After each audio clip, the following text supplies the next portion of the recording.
আপনার খুব সাধারণ কিছু বিষয়, যেমন পরিবারের সাথে বসে একটি ডিনার, অথবা বন্ধুদের সাথে বসে 10 মিনিট আড্ডা, অথবা একটি মুভি, অথবা একটি গার্লফ্রেন্ড। আপনার জানতে হবে, আপনি যদি চান আপনার পরিবারের সুখ চান, আপনি যদি চান সে মানুষটি না হয়ে যাক ধ্বংস, আপনারই পদক্ষেপ নিতে হবে। আজ এই কাজটি আপনার ছাড়া কারো দ্বারা সম্ভব নয়। আপনার নেগলেকশন, আপনার রিজেকশন তাকে আরও ঠেলে দিবে সেই পথে। রিহ্যাব সেন্টার কোনো আহামরি জিনিস নয়। আমি একজন বন্ধুর কথা আজকে না বলি পারছি না। এই ছেলেটির বাবা, তিনি মারা যান অনেক আগে। ছেলেটির বয়স তখন 12-13 বছর হবে। কোনো না কোনোভাবে তার নেশার সাথে পরিচয় হয়ে যায়, কিন্তু সে নেশাগ্রস্ত হয়ে যাওয়া শুরু করে। একমাত্র সন্তান, খুবই বড়লোক। মা তাকে প্রথমে মা যখন জানতে পারে তখন সে প্রথমে বকা দেয়, কথা বলার চেষ্টা করে। ছেলে খুব ভায়োলেন্ট রিয়াকশন করে। 13-14 বছরের ছেলে, বুঝতেই পারছেন কিশোর বয়সের রিয়াকশনটা কী হয় সাধারণত। তারপর তাকে পাঠিয়ে দেওয়া হয় রিহ্যাব সেন্টারে। ঢাকার মুক্তি নামক একটি রিহ্যাব সেন্টারে, গুলশানে আছে। রিহ্যাব থেকে সে চলে আসে। রিহ্যাব থেকে চলে আসার পরে সবাই ধারণা করে সে ঠিক হয়ে গেছে, 6 মাস ছিল।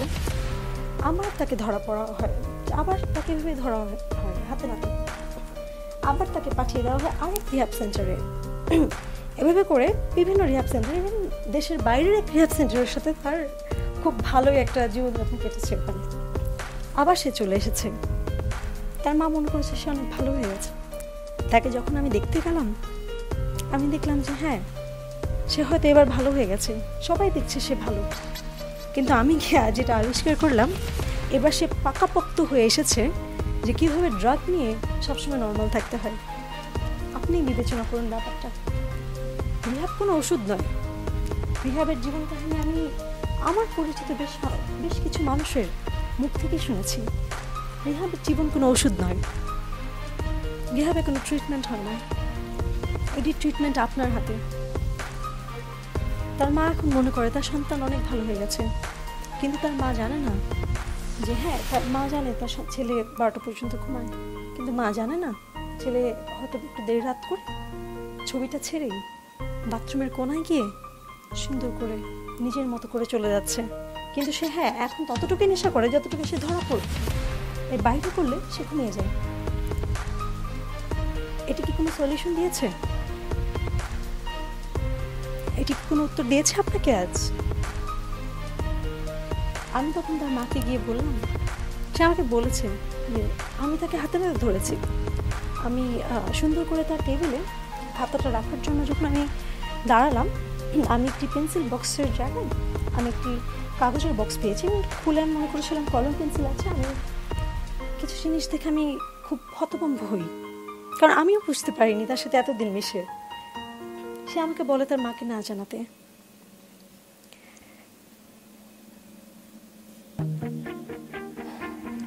আমি একটা ভালো বন্ধু হওয়ার কারণে জানাতে আসলে অক্ষম। তখন আমি তার মাকে গিয়ে এতটুকুই বলি যে আন্টি চলেন ওকে নিয়ে একটু বাইরে ঘুরে আসি, আন্টি চলেন ওর জন্য কিছুটা কিনে দেন। আন্টি তার হাতে অনেক টাকা দিত জামা কাপড় কেনার জন্য, এটা ওটা কেনার জন্য। আন্টি হয়তো বুঝতে পারতো না সে এখন টাকা হয়ে গেছে টাকা বানাতে। আগে সে একটু কাঁচা ছিল। আমি তার মাকে কিছুই বলিনি, আমি শুধু বলেছি আপনি আপনার সন্তানকে একটু সময় দিন। আমি তার ভাই বোনদের, কাজিনদের বলেছি তোমরা একটু বেশি করে এসো। আন্টি বুঝতে পারছে যে আমি কিছু লুকাচ্ছিলাম। তাদের ফ্যামিলিতে খুব ক্লোজ হয়ে যায় খুব কম সময়ে। আন্টি হয়তো বুঝতে পারেন যে কিছু একটা হচ্ছে যেটা তিনি জানেন না। তিনি আমার কাছে আসেন জানার জন্য। লুকিয়ে লুকিয়ে তিনি একদিন আমার বাসায় চলে আসেন। আমি তাকে কোনো উত্তর দিতে পারিনি। আমি শুধু বলেছি আপনার সন্তানের শুধুমাত্র আপনার সময়টি দরকার।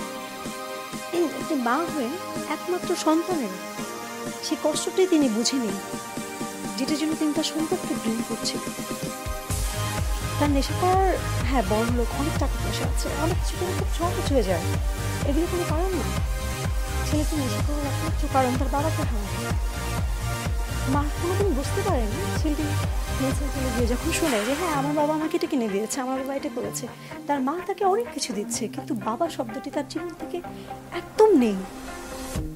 সেই 12 বছর বয়সের পর সে একটুও বড় হতে পারেনি। সে আটকে আছে সেই দিনে, সে আটকে আছে সেই সকালে যেদিন মারা যাওয়ার আগে তার বাবা তাকে রাত্রেবেলা ঘুম থেকে উঠিয়ে বলেছিলেন বেশ কিছু মজার মজার কথা।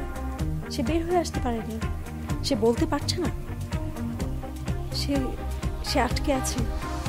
এই সাধারণ জিনিসটি বোঝেনি তার মা। হয়তো সে বুঝেছে যে আমার ছেলের জীবনে অনেক কষ্ট আছে, এটা ওটা, কিন্তু অল্প স্বল্প কিছু ব্যাপার যা আমরা জীবন থেকে অনেক দূরে সরিয়ে দিই, আমরা কোনোদিন চেষ্টা করি না সেগুলো বোঝার।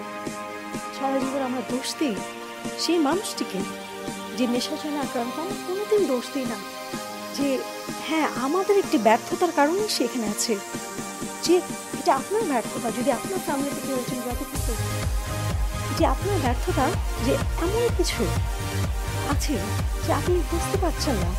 আপনার ব্যর্থতা আপনি পরিবারের একজন, রক্তের একজন হয়ে আপনি তাকে বুঝতে ব্যর্থ হচ্ছেন, আপনি তাকে সামলাতে ব্যর্থ হচ্ছেন।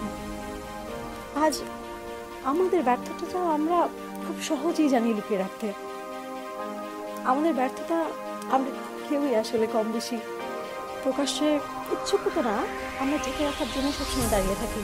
কিন্তু আমরা যদি একটু সচেতন হই, আমাদের কিছু সাধারণ কাজের মাঝে আমরা কিন্তু সেই মানুষগুলোকে সমাজ থেকে আস্তে আস্তে একে একে করে কমিয়ে নিয়ে আসতে পারি না?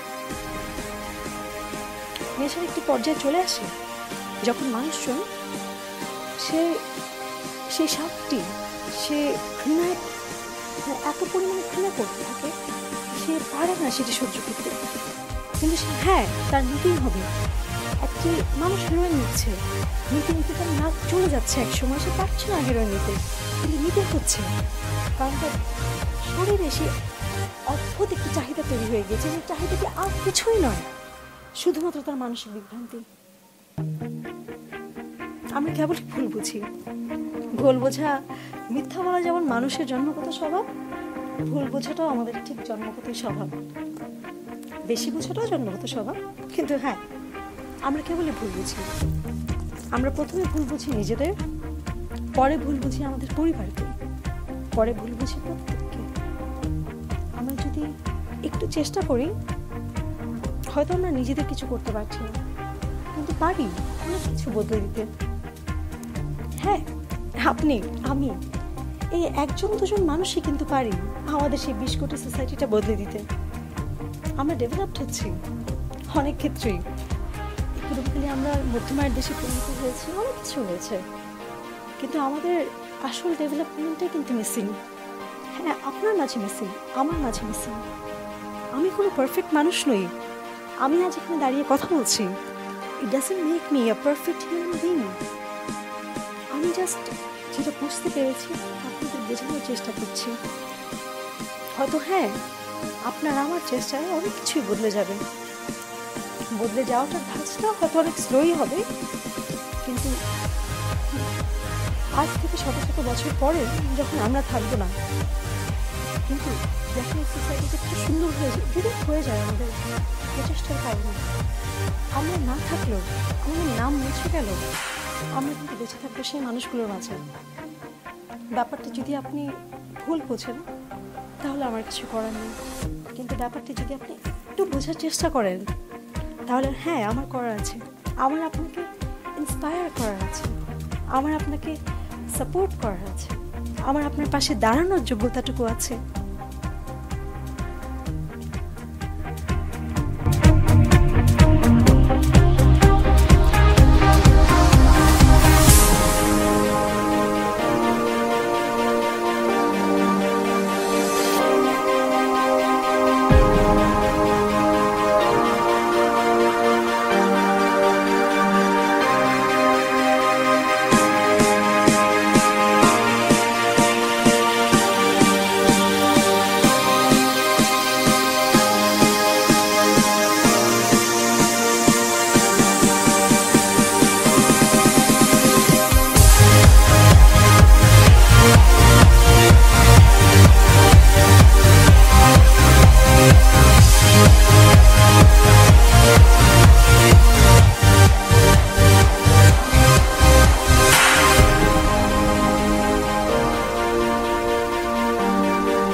আপনার চারপাশে আশেপাশে বন্ধু সার্কেলে কলেজের সেই সবগুলো ক্লাসমেটের মাঝে, অফিসের কলিগদের মাঝে, আত্মীয় স্বজনের মাঝে আপনি একজনকে দেখে হয়তো আপনি বুঝতে পারবেন যে হ্যাঁ, দোষটা তার না, দোষটা আপনার। আপনি তাকে দাঁড়িয়ে দাঁড়িয়ে কেমন দেখছিলেন, পারলে একটু চোখটা এড়ো করে তাকাচ্ছেন, অথবা হ্যাঁ, তাকে দু কথা শুনিয়ে দিচ্ছেন। তা না হলেও যদি খুব ভদ্রলোক হয়ে থাকেন, তাহলে বাসায় এসে চুপচাপ নিজের ওয়াইফ, সন্তান অথবা অন্য কারো কাছে তার নামে দু কথা বলে বেড়াচ্ছেন। দোষটা আপনার যে আপনি শুধু কেবল দাঁড়িয়ে দাঁড়িয়ে দেখছেন। ব্যর্থতা আপনার যে শুধুমাত্র কেবল আপনি বলছেন। আপনি একটু কিছু যদি করতেন তাহলে হয়তো আপনার আর বলা লাগতো না। যদি আপনি একটু কিছু করতেন, কালকে গিয়ে আপনি অফিসে বন্ধুর কাছে, ওয়াইফের কাছে বলতে পারতেন, জানো অথবা জানিস, এভাবে মানুষটার এই সমস্যাটা ছিল, অথবা এরকম হয়েছিল, সে এখন ঠিক হয়ে যাচ্ছে, সেটা সাপোর্ট পাচ্ছে। কিন্তু না, আপনি কেবল বলেই যাচ্ছেন। ব্যর্থতাটি আপনার। আজকে আপনার ব্যর্থতাটি আপনি যদি একটু শুধরে ফেলেন, কালকে শুধরে যাবে সমাজটি।